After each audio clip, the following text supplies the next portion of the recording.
Glycerine প্রস্তুতির তিনটা পদ্ধতি আছে। প্রথম পদ্ধতিটা হলো তৈল বা চর্বির ক্ষারীয় আর্দ্র বিশ্লেষণ বা সাবানায়ন স্যাপনিফিকেশন। দ্বিতীয় পদ্ধতি হচ্ছে তৈল বা চর্বির অম্লীয় আর্দ্র বিশ্লেষণ। আর পরেরটা হচ্ছে প্রোটিন থেকে গ্লিসারিন প্রস্তুতি। তবে এই তিনটা পদ্ধতির মধ্যে এইটাই হচ্ছে আধুনিক পদ্ধতি, প্রোটিন থেকে গ্লিসারিন প্রস্তুতি। এই পদ্ধতিতে প্রচুর পরিমাণে গ্লিসারিন প্রস্তুত করা হয়। আমরা প্রথম পদ্ধতিটা নিয়ে আলোচনা করব এবং আমাদের জন্য এটা অনেক গুরুত্বপূর্ণ। আমরা তৈল বা চর্বির ক্ষারীয় আর্দ্র বিশ্লেষণ ক্ষারীয় আর্দ্র বিশ্লেষণ ক্ষারীয় আর্দ্র বিশ্লেষণ করে কিভাবে গ্লিসারিন, বিশুদ্ধ গ্লিসারিন পাওয়া যায় সে সম্পর্কে আমরা আলোচনা করব। প্রিয় শিক্ষার্থী, তোমরা একটা বিক্রিয়া দেখতে পাচ্ছ। আমি বিক্রিয়াটা দেখিয়েছি যে তৈল বা চর্বিকে কস্টিক সোডার সাথে বিক্রিয়া করানো হচ্ছে, কস্টিক সোডা বা সোডিয়াম হাইড্রোক্সাইডের সাথে। এর ফলে উৎপন্ন হচ্ছে গ্লিসারিন আর উৎপন্ন হচ্ছে সাবান। আমরা তৈল বা চর্বি সম্পর্কে জানি যে তৈল বা চর্বি হলো উচ্চতর ফ্যাটি অ্যাসিডের এস্টার।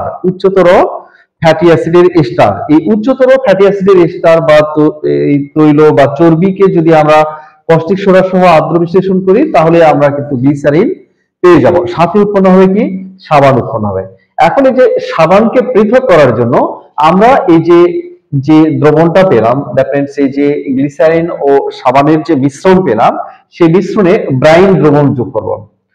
ব্রাইন দ্রবণ মানে হচ্ছে সোডিয়াম ক্লোরাইডের সম্পৃক্ত জলীয় দ্রবণ। Saturated solution of sodium chloride is called brine solution.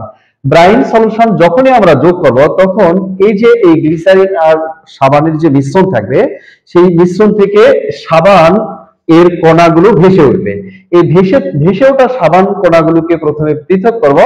পৃথক করে যে যে পৃথক করার পরে যে দ্রবণটা পাবো, ফিল্টার করে আর কি, ভেসে ওঠা সাবানকে পৃথক করে যে দ্রবণ পাবো সেই দ্রবণটা হলো স্পেন্ট লাই।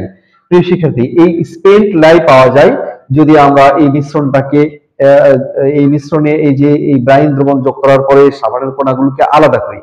আলাদা করার পরে যে স্পেন্ট লাই পাবো, সেই স্পেন্ট লাইয়ের মূলত 3 থেকে 5% গ্লিসারিন থাকে। এই 3 থেকে 5% গ্লিসারিন এর দ্রবণের মধ্যে এবারে আমরা ফিটকিরি যোগ করে দিব। ফিটকিরি কিন্তু এটা যে কোনো কিছুর মধ্যে যদি কোনো অপদ্রব্য থাকে তাকে অধঃক্ষিপ্ত করতে পারে।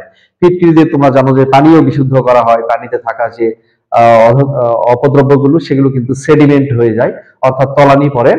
এখানে দেখো আমরা স্পেন্ট লাইয়ের মধ্যে ফিটকিরি বা এই যে potassium sulphate, aluminium sulphate, 24 molecule of water, এই যৌগটা আমরা যোগ করব ফিটকিরি। এটাকে পটাশ অ্যালামও বলা হয়। এই পটাশ অ্যালাম বা ফিটকিরি যখনই যোগ করব তখন এর মধ্যে থাকা, দ্যাট মিন্স এই যে স্পেন্ট লাইয়ের মধ্যে থাকা যে অপদ্রব্যগুলো সেগুলো প্রিসিপিটেট হবে, অধঃক্ষিপ্ত হলে এই অধঃক্ষেপকে আমরা ফিল্টারেশন করব। অধঃক্ষেপকে যখন ফিল্টার করার পরে আমরা একটা সলিড সাবস্টেন্স পাবো যেটা ফিল্টারে থেকে যাবে, আর আরেকটা আমরা দ্রবণ পাবো। সেই দ্রবণকে বলা হবে পরিশ্রুত বা পরিশ্রুত। তাহলে ফিল্টার করার পরে অধঃক্ষেপটা আলাদা করব, অপদ্রব্যগুলো আলাদা হয়ে যাবে। আর যে ফিল্ট্রেট থাকবে, পরিশ্রুত থাকবে, সেই পরিশ্রুতকে আমরা অনুপ্রেশ পাতন বা এই যে নিম্নচাপ পাতন করব। নিম্নচাপ পাতন করলে আমরা 80% গ্লিসারিন পাবো। প্রিয় শিক্ষার্থী, এই যে 80% গ্লিসারিন পাওয়া গেল, এই 80% গ্লিসারিনের মধ্যে আমরা অ্যাক্টিভেটেড যে কয়লা বা অ্যাক্টিভেটেড কার্বন, যেটা এই যে 80% গ্লিসারিনকে সক্রিয় প্রাণীজ কয়লা সহ আরেকবার পাতন করব। এইবার পাতন করলে আমরা একেবারে বিশুদ্ধ গ্লিসারিন পাবো।